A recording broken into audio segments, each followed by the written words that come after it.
Sælveiði. Gaman að sjá ykkur öll hérna í dag í Aðalkirkjunni.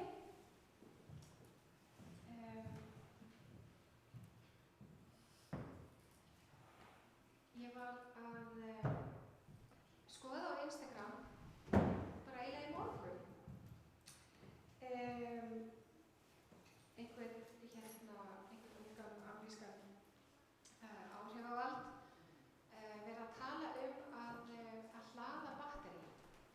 Og ég hugsaði, eftir að hafa horft á litla vídeó frá honum og lesið hans, að já, þetta er kannski mín leið til að hlaða batterið mitt. Það er að sækja þessa kirkju. En hann vil meina og ég ætla að lesa þetta á ensku, þegar við erum sömu ensk hérna og svo ætla ég aðeins að tala það á íslensku. So next time you're feeling drained, ask yourself, have I been charging my battery? Have I gotten enough? Og þá hann 4 atriði. Or he has 4 elements.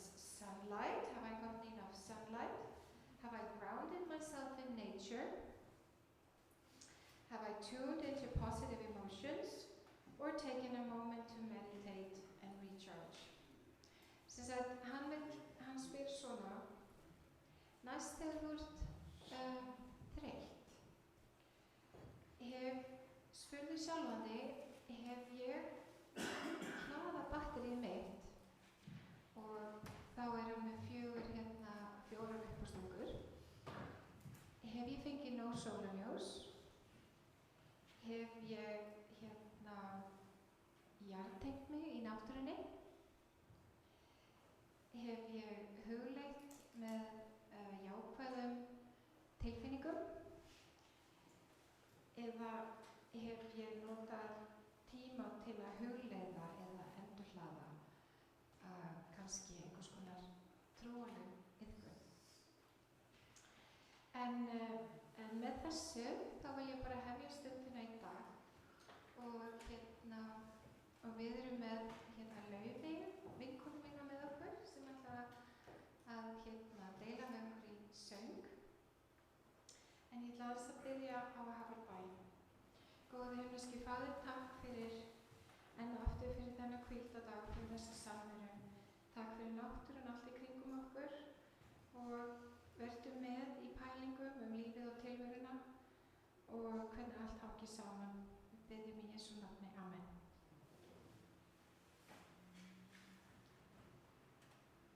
Við skulum byrja á því að ég ætla aðeins að verða nokkrar tilkynningar, byrju við.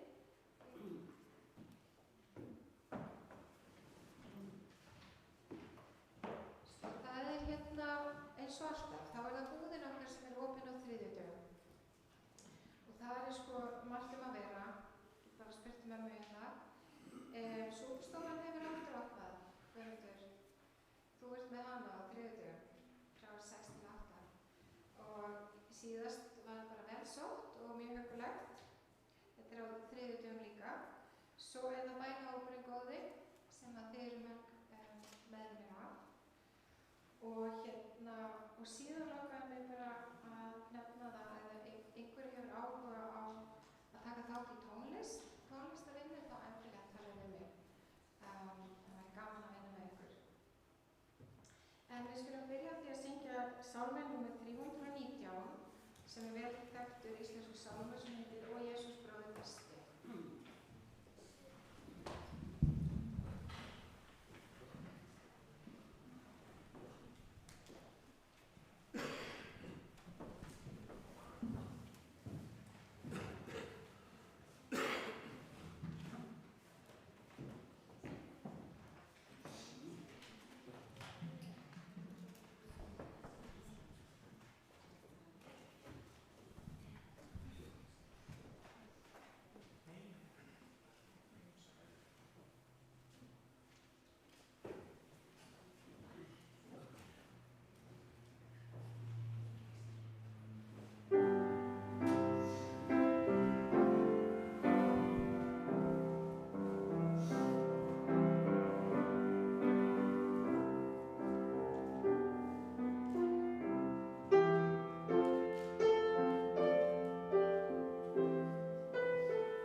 óttið ekki andann.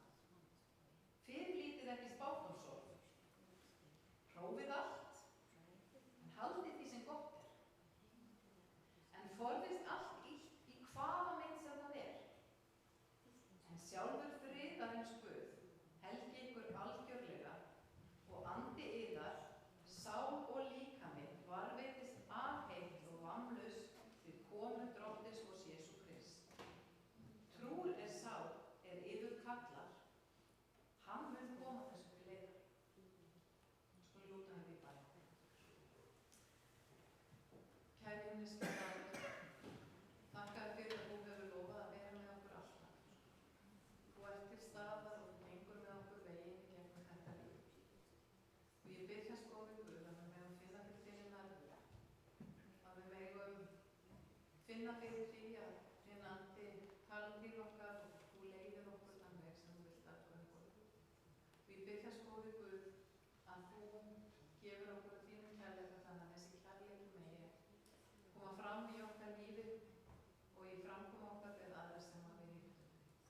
Hjálpa okkur til þess að hugsa vel okkar, vera til staðar fyrir þá sem þurfa og ég bið þess góði Guð að þú gefur okkur styrk til þess að ganga þennan veg.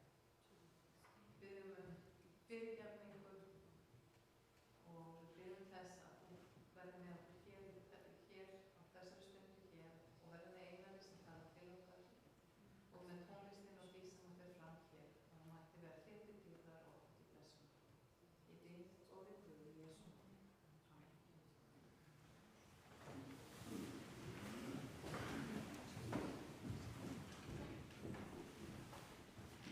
Þú ætlum að syngja sálm sem heitir Eigi stjörnum ofar og ég veit ekki hvort að þið kunnið hann. Þannig að Laufey ætlar að syngja 2 versin, fyrstu fyrir okkur og textin er hér og svo getum við öll sungið saman 3. og 4. vers.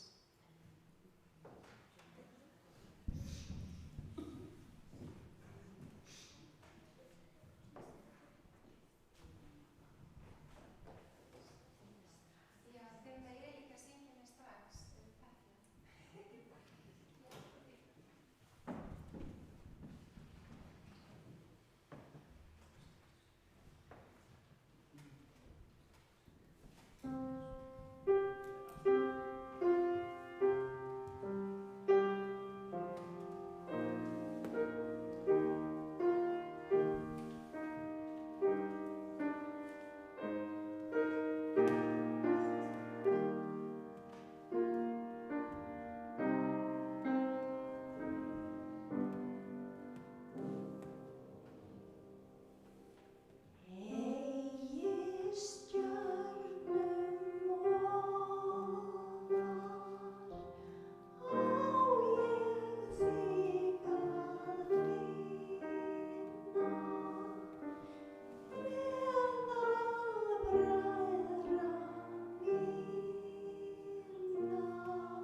sem eru hér eða þar saman að sjá okkur. Á þessum degi gerðist ekkert sérstakt. Ég hef stundum kynnt þetta, það gerðist á deginum. En á morgun gerðist svolítið sérstakt, fyrir löngu síðan.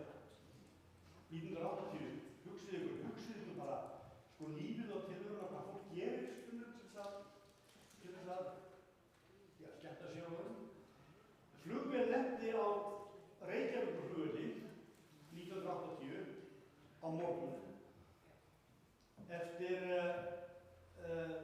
langt flug frá Færeyjum og upp á þakinu á vélinni stóð þýskur maður. Hann stóð upp á þakinu á vélinni. Hann var að reyna að komast inn. Nei, hann var ekki að reyna að komast inn. Hann stóð upp á þakinu á vélinni með einhver tæki til þess að halda sig við og hann var að reyna að setja heimsmenn, en hugsið ykkur það sem fólkið tekur svolítið upp á og það ekki bara skemmtilega margt það gerir lífið svolítið fjölbreytilegra, já.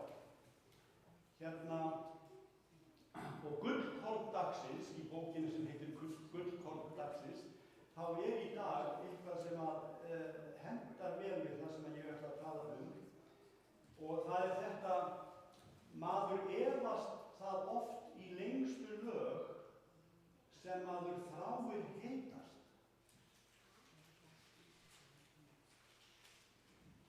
Þorsteinn Erlingsson. Maður þráir oft það, maður efast það oft í lengstu lög sem maður þráir heitast. Þetta svolítið skemmtilegt að hugsa En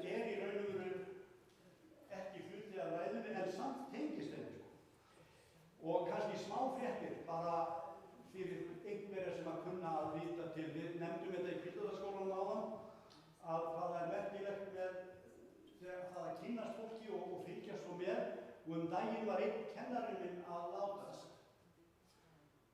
Hann vantaði 8 daga upp á 108 ár. Það ekki smá lífling. Dr. Whitfield á Newbold.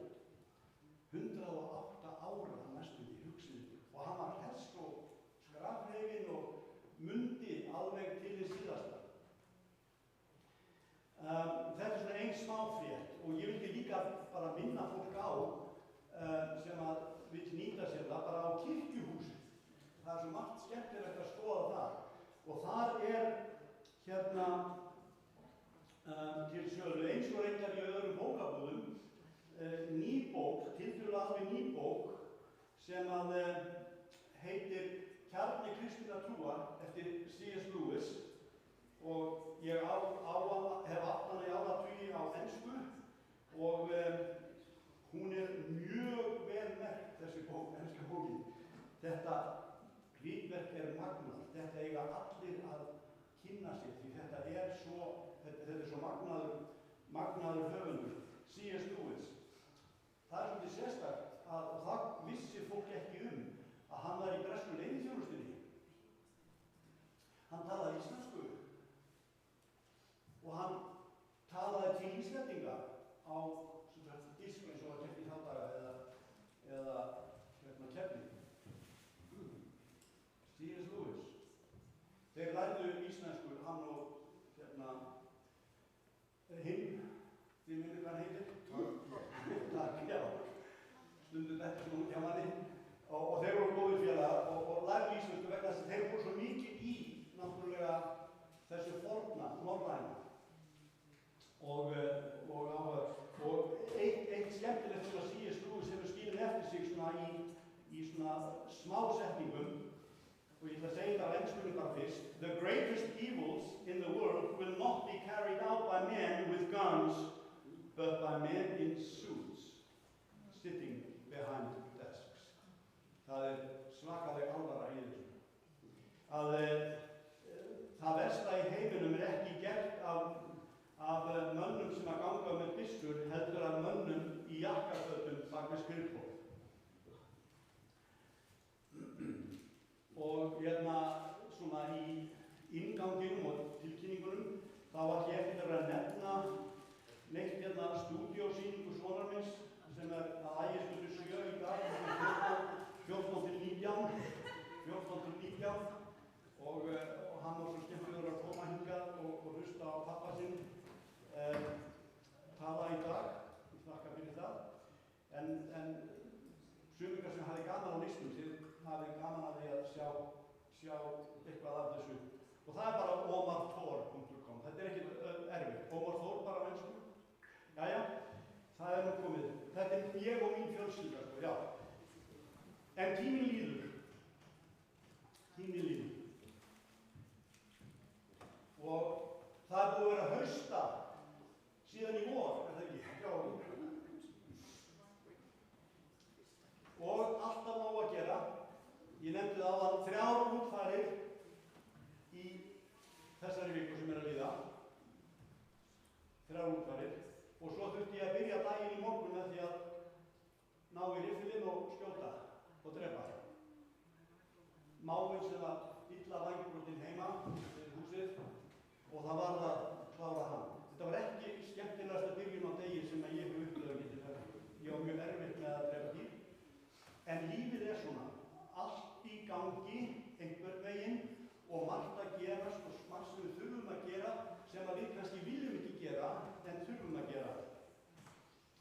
Já, og tíminn líður. Og hvað ætlar maður svo að tala við ykkur sem eru mörg ykkar búin að vera í kirkju í áratugi sem nýtt eða ferskt? Það ekki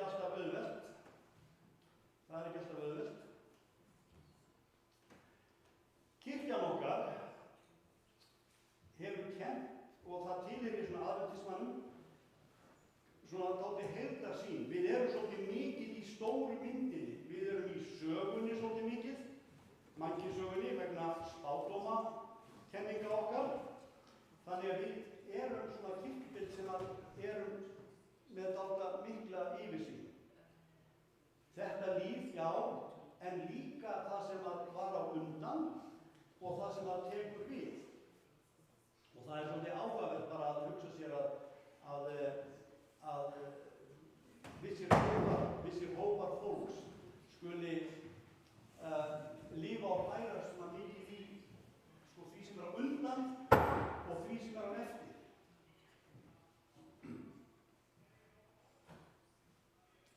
Og við þess vegna höfum oft áhuga á heimsviðburðum og ástandi mála og hvað getum við sagt núna? Öll þessi stríð og allt sem í gangi, bara í morgun í Suður-Afríku, 21 manneskja bara skotin af einhverjum öðrum úr fjölskyldunni. Það svona fréttir sem við erum að fá á hverjum degi, alveg hræðilegar. Börn og unglingar í Englandi, á Íslandi og annars staðar farin að ganga með hnífa. Og núna var verið að setja tvo drengi fyrir dóm sem 12 ára í fyrra réðust á algjörlega ókunnuga 19 ára ungling með sveðju. Þetta var sveðja. Og bara gerði út af með það. Þekkti hann ekki neitt, en bara gerði þetta.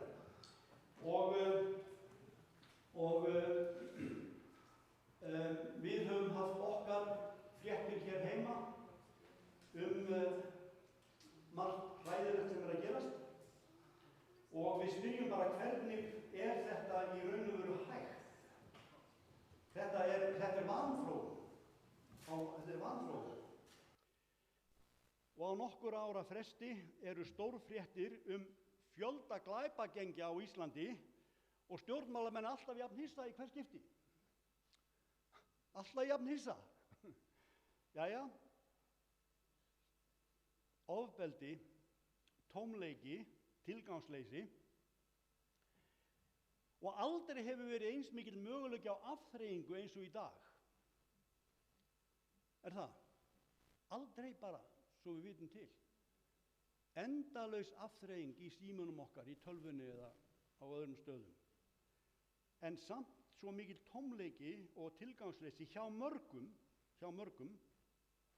og sérfræðingar og alþingismenn, þeir tjá sig þetta og menn hafa áhyggjur. Kirkjan okkar, já, hún hefur náð árangri í heiminum. Það eru 22 milljónir aðventista í heiminum og 95.000 kirkjur, 73.000 hópar, sem ekki alveg fullar kirkjur, heldur minni hópar. 9.400 skóla rekur kirkjan okkar, 9.400 og það eru margir sem eru háskólar. Við erum að tala þó nokkuð stóra stofnanir. Og það fjölgar. 230 spítalar og 1800 aðrar stofnanir á heilsusviði. Margmiðlunarfyrirtæki, útgáfufyrirtæki, ADRA, hjálparstarfið, er í 130 löndum. Aðventistar hafa verið rannsakaðir vegna langlífis og það hefur komið okkur svolítið á kortið í ýmsum fjölmiðlum. Í gamla daga vorum við innsöfnun hérna á Íslandi, algjöra allt land, hvert einasta heimili í þéttbýli. Og þið munið eftir þessu sum ykkar, er það ekki? Langar ykkur ekki aftur? Nei, þetta var ekkert enda uppáhald hjá öllum, en við gerðum þetta. Og það var svo tími þegar Hlíðarskóli var þekktur meðal skólafólks vegna þess að það var góður agi og það var góður árangur nemenda þar, allavega fyrstu árin, kannski 10-15 árin eitthvað svoleiðis, mjög góður.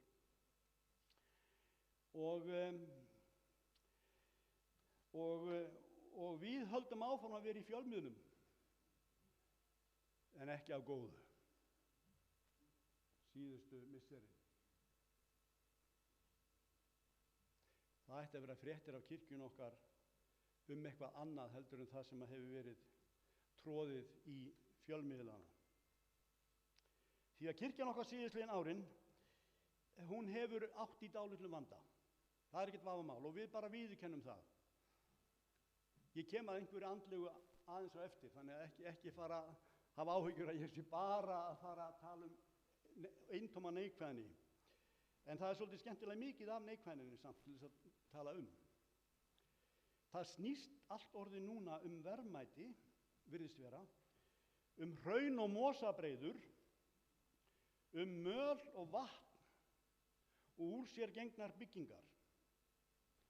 Við erum orðin í raun og veru svo rík, eins og Laodíkea var í Opinberunarbókinni, rík af svo mörgu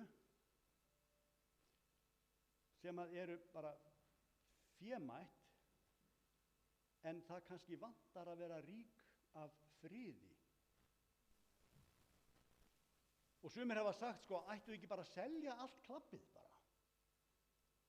og fara að vera bara kirkja sem er að starfa sem kirkja, en það er alltaf vandamál þegar fólk, einstaklingar eða stofnanir eða aðrir verða kannski ofríkir, eða það er möguleiki á að verða ofríkir, að þá vilja oft verða dálítil vandamál. Þetta þekkjum við mjög vel.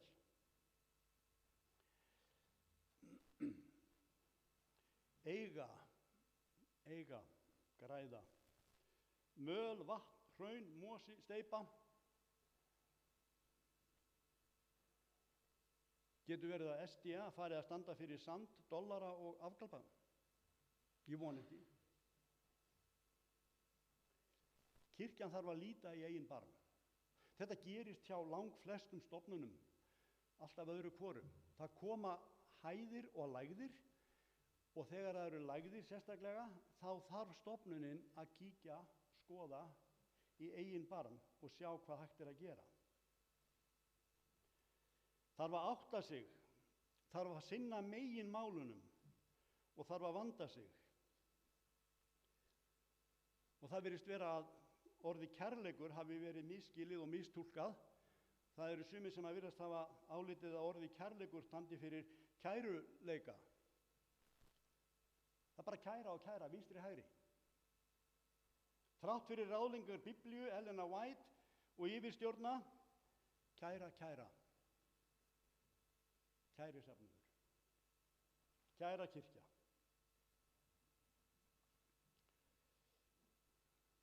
Sjálfsmynd okkar má ekki fara að snúast gamla steypu, sand og hraunbreiður. Smá kaflaskipti. Líf margra á þessum tímum þegar allt er í svona miklum gangi, bæði neikvætt, margt jákvætt, utan kirkju og innan kirkju, að þá erum við með svo marga einstaklinga sem að líða, kvíða, einsemd, dauðsföll, fólk á bágt. Það er svo margt fólk sem á bágt. Ég nefndi áðan, ég var í 3 útförum þessa vikuna. Lífið er glíma hverrar persónu.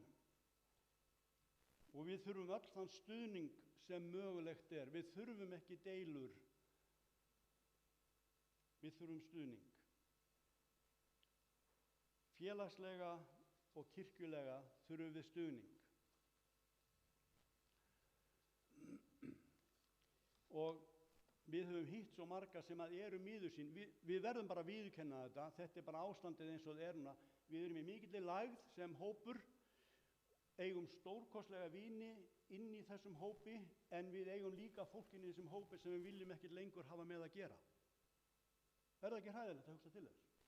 En svona er bara ástandi stundum, og í mörgum fjölskyldum og öðrum félagssköpum að þá gerist þetta stöku sinnum og við erum í lægð. En við þurfum að rífa okkur einhvern veginn upp úr henni. Hvað gerum við þegar við verðum fyrir svona áföllum? Því þetta eru áföll. Við förum ekki grafgötur með það. Þetta eru virkileg áföll. Fólk hefur upplifað hræðileg áföll. Hvað gerum við varðandi lífstaktin og líðan okkar? Hvað gerum við til að halda sönsum? Hvaða ráð eru? Hvernig eigum við að gæta hagsmuna kirkjufólksins? Þegar eitthvað gerist og eitthvað truflar okkur mikið, þá kannski þurfum við að breyta einhverju eða aðlaga okkur að einhverju. Það er kannski stóra málið. Og fólk flytur sig frá þeim stað sem þeim líður illa og á stað þar sem þeim líður betur.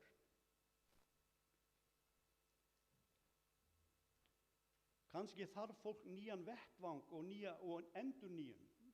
En vettvangurinn getur samt verið á svipuðum stað og hinn vettvangurinn var hinn fyrri, en það þarf kannski nýjan vettvang og endurnýjun. Og persónulega þarf fólk kannski að hugsa og meta stöðu sína og jafnvel hnykkja á því góða sem við höfum í höndunum. Líta á gömlu göturnar sem talað í Jeremía 6. Svo segir Drottinn, nemi staðar við vegina og litist Hugsað. Spyrjið gömlu göturnar, hver sé hamingjuleiðin og farið hana svo að þér finni sálum yðar hvíld. Svo er framhaldið af versinu. Það er svolítið dapurlegt. En þeir sögðu, við viljum ekki fara hana.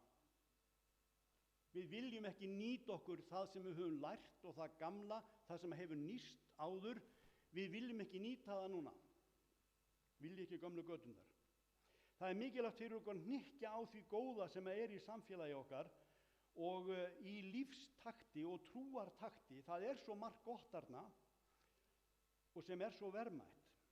Dusta af trúartaktinum. Kannski þarf ég að taka mig ávarðandi bænalíf eða lestur, hvíldardaginn sjálfan, kannski að byrja aftur að kveikja á kerti við sólarlag og njóta þess að vera í allt öðrum gír. Það er svo auðvelt að vera núna alltaf í bara sama gírnum í gegnum vikuna, alla, meira að segja helgar líka, sérstaklega þegar enskan knattspyrnan er byrjuð og svo framvegis.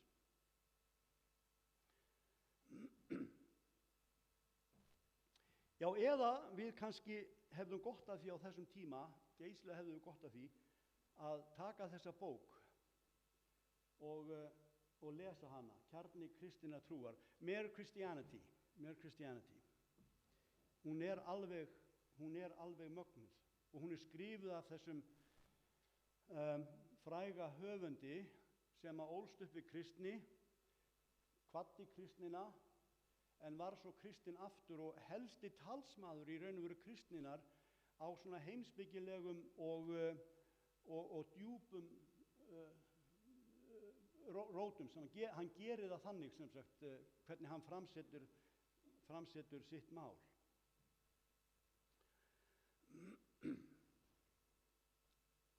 Og við þurfum að vera meðvituð og markviss í því sem við erum að gera. Þegar við skoðum vettvang okkar og endurnýjun, þá þurfum við að vera meðvituð og markviss og skipulögð.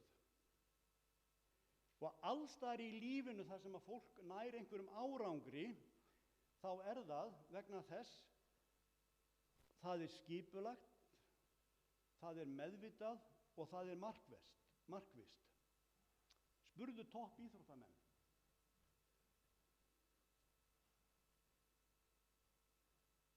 Þurfti á þessu öllu að halda. Spurðu Reyni Sandgerði. Nei, kannski ekki fara þangað, nei. Við sleppum þeim. Það hefur ekki alltaf gengið svo vel hjá okkur. Markviss, skipulögð, meðvituð. Þú vinnur að því sem að þú ætlar að vaxa í og þér getur ekki annað en farið fram. Það er ekki skrítið að í Biblíunni sé yfir 200 vers þar sem að komið er inn á það að ástunda og vera stöðug í einhverju. Að ástunda og vera stöðug. Ég finnst það svolítið áhugavert. Sem sagt aðlögun, vettvangur, endurnýjun, meðvituð og markvisst. Meðvituð og markviss. Þetta er svona M&M, já. Meðvituð og markviss. Daginn fór ég inn í öldurhús. Krá. Það er líka veitingastaður, sko. En ég kom þaðan út endurnærðari en ég hef verið lengi.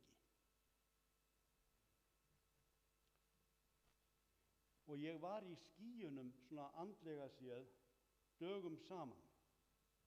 Og það var ekki vegna þess hversu vínvalið var gott þarna á kránni.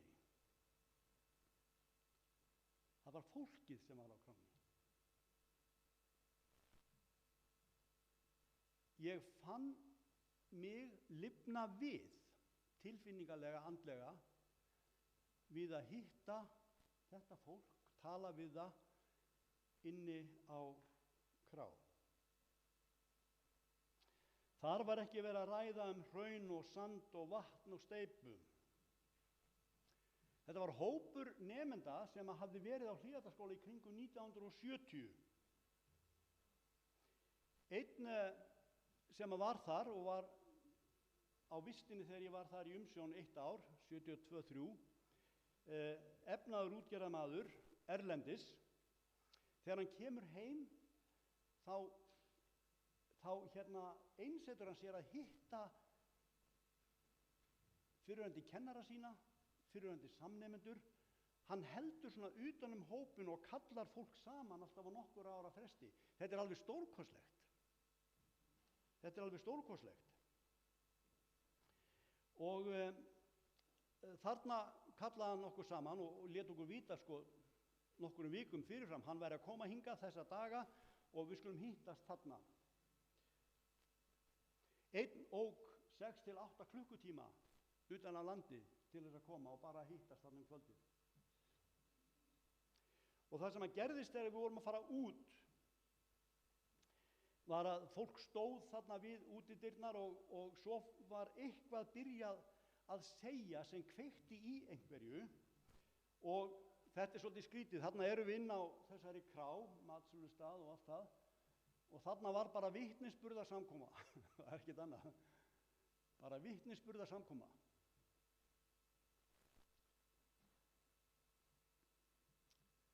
Sá sem á þetta fyrirtæki, þetta stóra kráarfyrirtæki og veitingastað, efnamaður, hann sagði það hreint út þarna. Hann sagði, ef ég hefði ekki farið á Hlíðó, þá hefði ég endað í ræsinu. Ég hefði endað í ræsinu.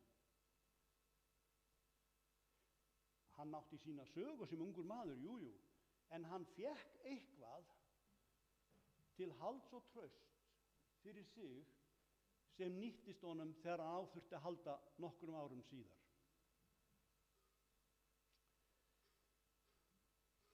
Og einhver annar nefndi líka svo bara yfir hópinn og gleymum ekki bara Biblíuna, kynnast Biblíunni, hvað það var dásamlegt að kynnast Biblíunni. Og einhver sagði, og trúin, að eiga trúna, sem sagt að fólk fékk eitthvað sem það fór með inn í lífið, það kannski nýtti sér það ekkert alveg strax, en það var komið með eitthvað í töskuna sína, lífstöskuna, sem að það gat svo grípið til síðar þegar á bjátaði. Og einn sem er tengdur þessum hópi, ekki þessum hópi, heldur tengdur Hlíðarskóla, svolítið eldri en ég, að hann er reyndar tengdur þessum hópi en var ekki þarna, hann var á spítala og ég kíkti til hans daginn eftir, hef ekki séð hann síðan ég var bara krakki, en hann var á Hlíðarskóla og ég vissi ekkert neitt hann nema að dóttir mín hafði hitt hann í Hafnarfirði og þau fóru að spjalla og þá mynduðu þessi tengsl og þau áttuðu sig á því hver þau voru og því að amma þessa athafnamanns í fiskveiðum og amma þessa manns á spítalanum bjó á næsta bæ við mig þar sem ég ól upp. Og ég kem þarna inn, dálítið dimmt inn í herbygginu, því hann var að jafna sig á einhverjum vandræðum, orðinn svolítið eldri en ég. Og þar á borðinu er daglegt líf. Ég ætla nú ekki alveg vona því, en þetta er daglegt líf á borðinu. Það er bók eftir Ellen White. Kirkjan okkar hefur gert mörgum svo gott og gefið fólki haldreipi sem að skila sér áratugum síðar. það er alveg dásamlegt að sjá bara hvernig líf okkar getur við sagt, hlotið blessun af einhverju sem að við upplifum löngu fyrr. Það er eflaust ekkert allir sem að gefa skólanum eða kirkjunni svona góða einkunn eins og þetta fólk gerir þarna, en þetta var alveg stórkostlegt. Og eins og ég segi, þetta bara lyfti mér upp algjörlega. Og mér veit ekkert af því. Hlutverk sérhverra kirkjudeildar, kristins manns, er að láta gott af sér leiða. Og nú er ég veit að ég er að endurtaka mig á einhvern hátt, það hefur komið fyrir, börnin mín og barnabörnin þekkja það. Elska, kærleikur, agape á grísku, þessi kærleikur. Þetta er ekki elska sem að er á milli til dæmis hjóna eða innan fjölskyldna eða væntumþykja, þetta er eitthvað annað. Agape er af allt öðrum meiði, en það er ekki hægt að þýða þetta með neinu öðru en elsku eða kærleika. Korinthubréfið 13 er alltaf fjalla þessa tegund af kærleika, agape. Hvað þýðir agape? Það þýðir að elska, já, við segjum það. En að elska óvini sína, það er sagt að við eigum að agape óvini okkar. Hvernig er það hægt? Það er vegna þess að þessi elska, þetta orð sem er notað, það er ekki tilfinningaorð. Þetta er ekki orð sem að segir þú átt að hafa dásamlega tilfinningu gagnvart óviniðinum. Þú hefur eitthvað allt annað í huga heldur en það að vera elskulegur við óvinnin, virkilegan óvinn. Agape er ásetningur, ákvörðun og afstaða. Takið eftir ásetningur, ákvörðun og afstaða.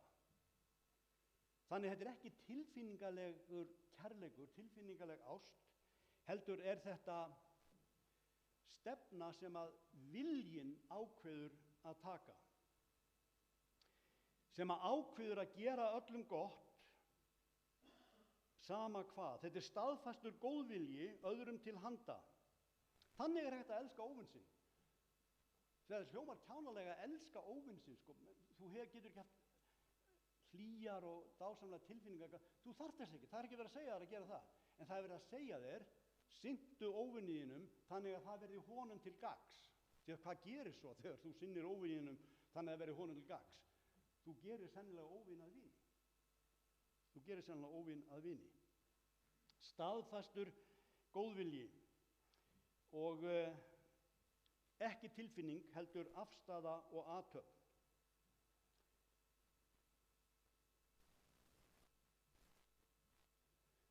Við eigum ekki sem kristnir einstaklingar eða sem agape einstaklingar einu sinni að láta allt yfir okkur ganga. Það er möguleiki að agape elska, að hún bregðist við árás einhvers. Segjum bara að maður sé að labba eins og barnabarn mitt var núna í fyrra, labba hérna niður á götu og var ekki alveg til í að gefa einhverjum ólánsmanni þarna pening. Þá náttúrulega var hann bara sleginn, það var ekkert annað að gera við drenginn.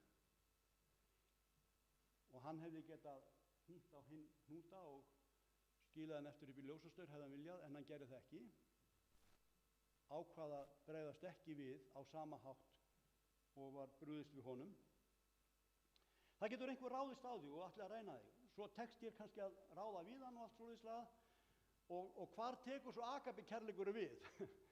Já, ekki með endalausum höggum eða kýlingum, heldur þegar hinn er komin undir, þá segir hann að vera eins og maður og þú labba með hann inn á American Style og þið fáið ykkur hambúrgara saman.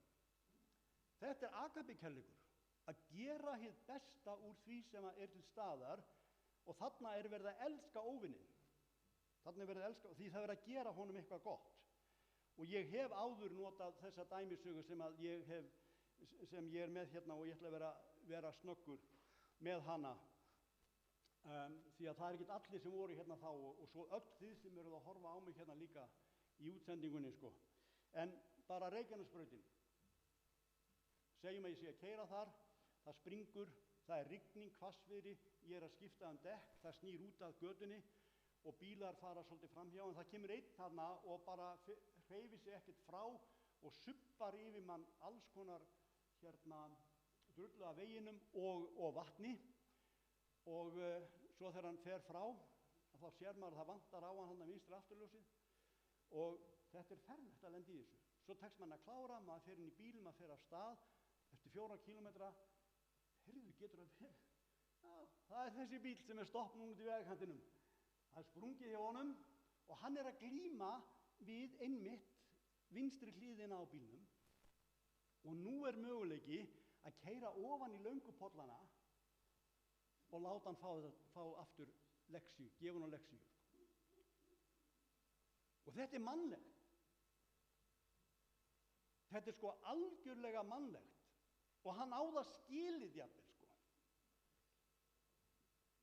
En agape-kærleikurinn, hvort sem við kunnum orðið eða þekkjum það ekki, og margt fólk hefur gert svona.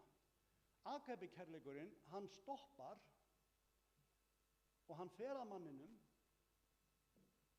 og spyr hvort hann geti hjálpað honum. Jafnvel láti ljósin lýsa á það sem hann er að vinna. En agape-kærleikur má líka alveg segja við hann, þú fórst nú ekki svo skemmtilega með mig hérna áðan. Af hverju keyrurðu svona fram með fólki sem það er að gera við bílinn sinn? Það má alveg skamma, en honum er hjálpað og svo er hann sendur af stað. Að gera öðrum gott, jafnvel þó þeir eigið ekki skilið. Og þetta er þetta stórkostlega með þennan kærleika sem að Páll talar í Korintubréfinu og Jesús og fleiri þannig í Nýja testamentinu, að það er það að lífsstefnan á að vera að láta gott af sér leiða, jafnvel þeim sem að eiga það ekki skilið. Jafnvel þeim sem eiga það ekki skilið. Og ég ætla að ljúka núna með því að fara aftur yfir versin sem hún las Harpa, en 2 versi á undan, og ég held ég hafi notað þetta einhvern tímann hérna á síðustu 2-3 árum. Það er varla ómögulegt annað. Þetta er 1. Þessalóníkubréf 5. kafli. Páll í lok og flestir sem skrifuðu bréfin í Nýja testamentinu, þeir í lokin eru með alltaf svo miklar uppbyggilega leiðbeiningar. Og þessar uppbyggilegu leiðbeiningar, þær snúast samskipti. Það snúast samskipti. Það er svo magnað hvað það undirstrikar mikilvægi þess hvernig við erum hvert við annað. Ég bið ykkur systkin, segir hann í 12. versinu í 5. kafla Þessalóníkubréfs fyrra, ég bið ykkur systkin að meta þá að verðleikum sem erfiða og meðaliðar, veita yður forstuð og kenna ykkur að lifa í samfélagi Drottins. Auðsýni þeim sérstaka virðingu og kærleika fyrir starf þeirra. Það er verið að tala leiðtogana innan kirkjunnar. Svo kemur strax á eftir, og mér finnst þetta svolítið skemmtilegt, það kemur strax á eftir, lifið í friði ykkar á milli. Páll skildi mannlegt eðli og hann undirstrikar þetta. Því að friðurinn er svo oft fjarlægur okkur og þegar við vinnum náið með fólki þá getur það oft verið svolítið erfitt. Lifið í friði ykkur á milli. Ég hvet ykkur systkin, vandið við iðjulausa, hugreistið ístöðulitla, takið að ykkur óstyrka, verið þolinmóð við alla. Gætið þess að enginn gjaldi neinum illt með illu, en keppið ávallt eftir hinu góða, bæði hvert við annað og við alla aðra. Þetta er agape-kærleikurinn sko. Að reyna að vera almennilegur við alla, líka alla hina sem þú þekkir ekki. Og svo kemur næsta vers. Það var fríðurinn þarna undan, svo kemur hérna, verið ætíð glöð, biðjið án afláts, þakkið alla hluti því að það er vilji Guðs með ykkur í Kristi Jesú, slökkvið ekki andan, fyrirlítið ekki spátumsorð, prófið allt, já, prófið allt. Þetta þýðir ekki sko taka að sér allt saman og prófa hvernig það er. Þetta þýðir að testa allt saman, sko. Prófið allt, það þýðir sem að þú skalt meta allt saman. Með öðrum orðum, vertu vakandi fyrir því sem að þér að höndum ber. Vertu vakandi yfir því. Prófið allt, haldið því sem gott er, en forðist allt illt. Friður er ein mesta þörf mannsins. Myndum við ekki segja það í dag þegar við heyrum fréttirnar? Friður. Friður og hugarró verði okkar hlutskipti, gott fólk. Friður og hugarró verði ykkar hlutskipti. Það sem að friðurinn og hugarróin byggir okkur upp til þess að geta sýnt öðrum umhyggju og ástúð, sýnt öðrum velvilja og góðvilja, sama hvernig þeir eru. Guð hjálpi okkur til þess. Amen.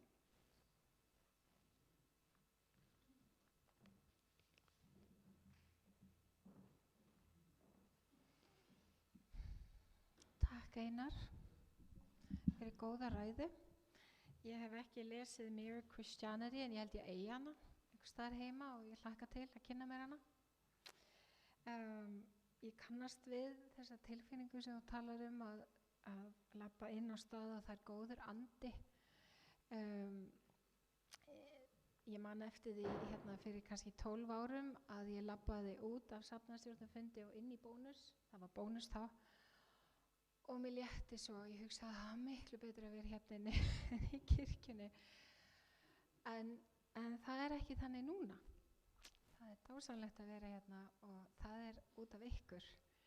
Af því að andinn er nefnilega til staðar út frá fólkinu sem er í byggingunni og ég er svo þakklát fyrir ykkur. Og á þessum nótum þá er það einmitt frábært að muna eftir agape kærleikanum sem að Einar talar um, að það sé hornsteinn í stefnumótun þessara kirkju fram á við. Og á þeim nótum þá kannski er við hæfi að enda aftur á samfélagsmiðlum. Ég byrjaði þar í morgun og áðan líka. Og ég ætla að lesa fyrir ykkur eitthvað sem við settum út í gær á íslensku og ensku. Það er svona: þessi kirkja fagnar fólk af öllum trúarbrögðum og fólk án trúarskoðana. Allir kynþættir, öll kyn, öll kynhneigð, öll fötlun, öll þjóðerni. Allir eru velkomnir á þennan bænastað. Ég ætla að lesa þetta á ensku líka. I'm going to read it in English. This church welcomes people of all faiths and people of none, all races, all genders, all sexualities, all disabilities, all nationalities. We are all welcome in this place of prayer. Áður en að við ljúkum þá ætlum við að syngja einn sálmi viðbót og það er númer 83 og hann heitir Og vef mig vængjum þínum og ég sé hérna svona vængja fugla þema í dag og það var eiginlega bara óvænt en við lásum haustfuglana og Einar skautfugl í morgun. Nei, það er en já, sem sagt, syngjum þennan sálm.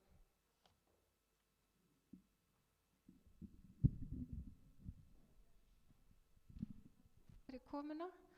Einar, þú kannski fer með blessunarorðin fyrir okkur. Það er matur hérna eftir og þeir eru all hjartanlega velkomin að borða með okkur og ég ætla bara að þakka hér með Guð fyrir matinn og fyrir alla gjafirnar sem við fáum daglega.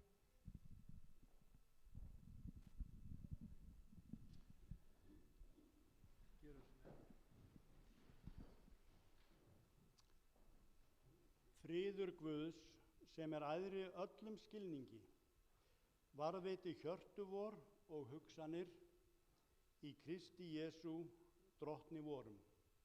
Amen.